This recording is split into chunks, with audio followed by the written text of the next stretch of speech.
از سوءقصد به جان پرزیدنت تاجیکستان امامعلی رحمان در خوجند اینک 27 سال گذشت. 30 اپریل سال 1997 در حمله به پرزیدنت در میدان نزد تئاتر به نام کمال خوجندی که با استفاده از سلاح و گرانات و مواد ترکنده صورت گرفت، بیش از 50 نفر از جمله پرزیدنت امامعلی رحمان جراحت برداشت. امامعلی رحمان که از پایش جراحت برداشت، بعد همگی نیم ساعت در پی معاینه طبیبان به تالار تئاتر به نام کمال خوجندی برگشت و در پیش مردم سخنرانی کرد. در تشکیل سوءقصد به جان امامعلی رحمان در خوجند 4 نفر از جمله خورشید عبدالشکورов ملقب به تایسون و عبدالله جانوف برادر سروزیر سابق تاجیکستان عبدالملک عبدالله را گناهگار کردند.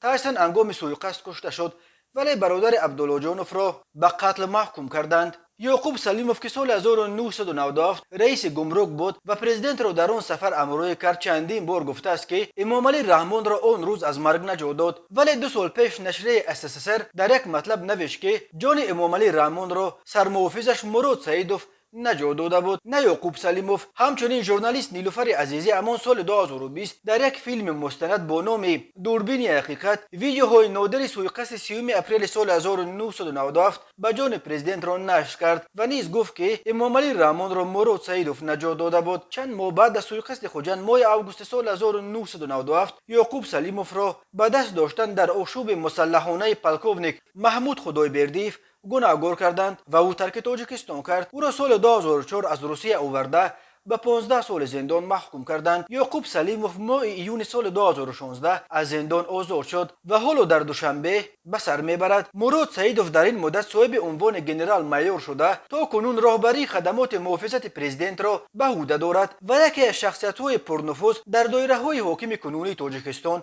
دانسته می شود.